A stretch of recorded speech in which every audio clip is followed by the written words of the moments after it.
Good Monday, everyone, and welcome to this edition of Conversation on Daily News. I'm your host, Cyrus Webb. Glad you all could join us once again.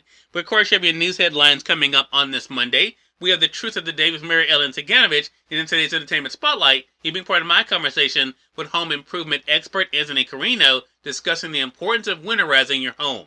Enjoy today's program. For Conversation on Daily News, I'm Cyrus Webb with your Monday headlines. In national news, Manchin can't support Democrats' $2 trillion bill, potentially dooming it. Democratic Senator Joe Manchin said Sunday he cannot back his party's signature $2 trillion social and environment bill, dealing a potentially fatal blow to President Joe Biden's leading domestic initiative heading into an election year when Democrats' narrow hold on Congress was already in peril. Manchin told Fox News Sunday that after 5.5 months of negotiations among Democrats, in which he was his party's chief obstacle to passage, I cannot vote to continue with this piece of legislation.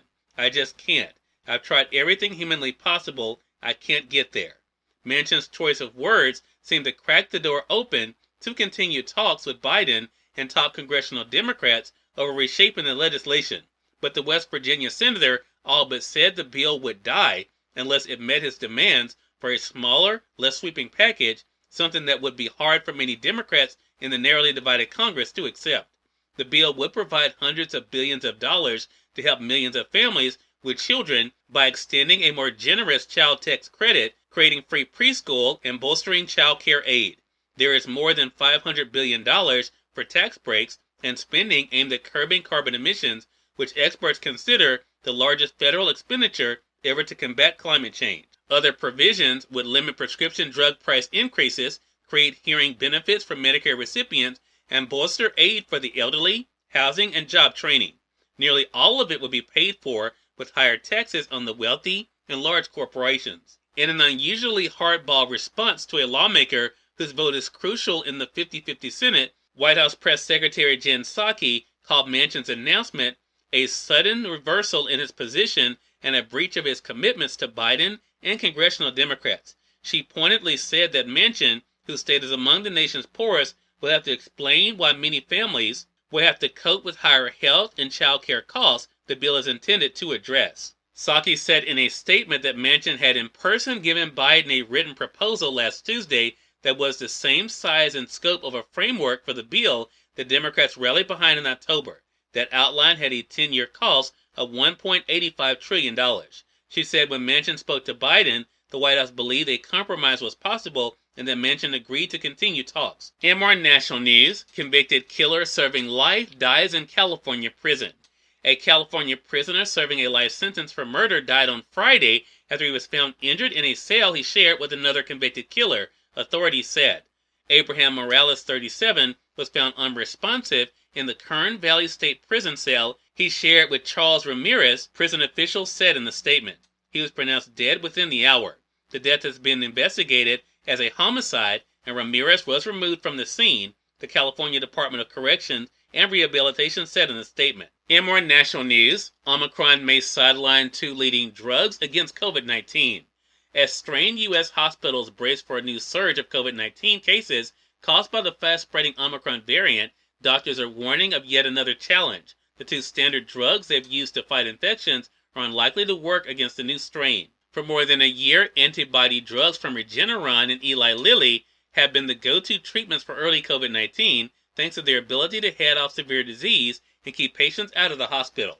But both drug makers recently warned that laboratory testing suggests their therapies will be much less potent against Omicron, which contains dozens of mutations that make it harder for antibodies to attack the virus. And while the companies say they can quickly develop new Omicron-targeting antibodies, those aren't expected to launch for at least several months. The Delta variant still accounts for more than 95% of estimated U.S. cases, according to the Centers for Disease Control and Prevention.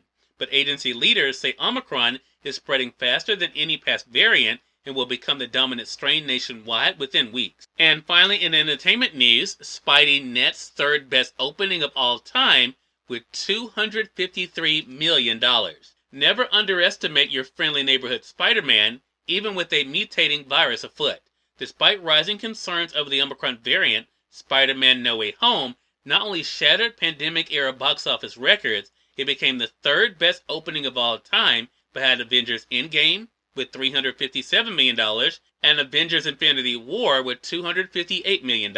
That made the top 5 movies over the weekend. Number 1, Spider-Man No Way Home with $253 million. Number 2, Encanto with $7 million. Number 3, West Side Story with $3 million. Number 4, Ghostbusters Afterlife with $3 million. And number 5, Nightmare Alley with $3 million. Cyrus Webb, Conversations Daily News. It's now time for the Truth of the Day with Mary Ellen Ciganovich. Mary Ellen, take it away. Hi, this is Mary Ellen with your Truth of the Day. Stimulate your curiosity. Taking time every day to enjoy activities that stimulate and satisfy your curiosity will help you become more open-minded and expand your individualistic sense of self. You may be so bogged down with obligations that you do not have time for pleasure or have little time to explore our ever-expansive world. Allowing your curiosity to express itself can do many things to broaden your mental and spiritual horizons. You will feel connected to the world around as you feed your inquisitive nature. New ideas will awaken new questions in your mind, and this will launch you on new journeys of discovery. There is a wealth of knowledge waiting for you when you indulge in the pursuit of satisfying your curiosity. Today, broaden your boundaries of reality. Become a curiosity seeker as you enjoy the day. We are part of my conversation coming up with home improvement expert Anthony Carrino in today's Entertainment Spotlight. Stay with us. You're listening to Conversation Daily News. For Conversation Daily News, I'm Cyrus Webb with the Entertainment Spotlight.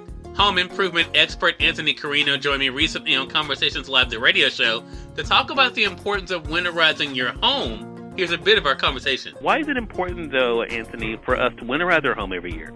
Yep. That's the key. The reason that it's so important is because we want to keep our money where we want it, and that's in our pocket. When you're letting outside air into your home, your HVAC system has to work harder to achieve the desired temperature. So the goal here is keep the outside air out, keep the inside air in, and then heat or cool in the summertime that inside air to the desired temperature in the most efficient way possible. Sounds really obvious, but there are little culprits around your home that can kind of steal some of your efficiency. So on the DIY side of things, Cyrus, I like to tell people, excuse me, you can check around your windows and doors. This is a key area. You can run your hand. You can light a candle and slowly move it around the door frame or window frame. And what you're checking for is air infiltration. So if you get a gust or you have a steady flow of air pushing in around your windows or doors, you're really losing quite a bit of efficiency. Now, one of the things with DIY that's a little tricky is people really need to be honest about their self-assessment of their skill level. If you have a level of skill with DIY and a comfort level where you can take off your window casings, re-insulate those windows and put those window casings back on, that's great. And if you don't, you need to know that, you need to honestly assess that, and then that's when you want to be hiring a carpenter or a handyman to come in and do that insulating work for you. Cyrus Webb, Conversations Daily News. We thank you all for tuning into this edition of Conversations Daily News. But we'll you guys on tomorrow for more news, Truth of the Day with Mary Ellen Ciganovich, and of course your Entertainment Spotlight. Until then, I'm your host, Cyrus Webb, saying as always, enjoy your day, enjoy your life, enjoy your world. Thank you all for choosing Conversations Daily News today. Let's make it a great one.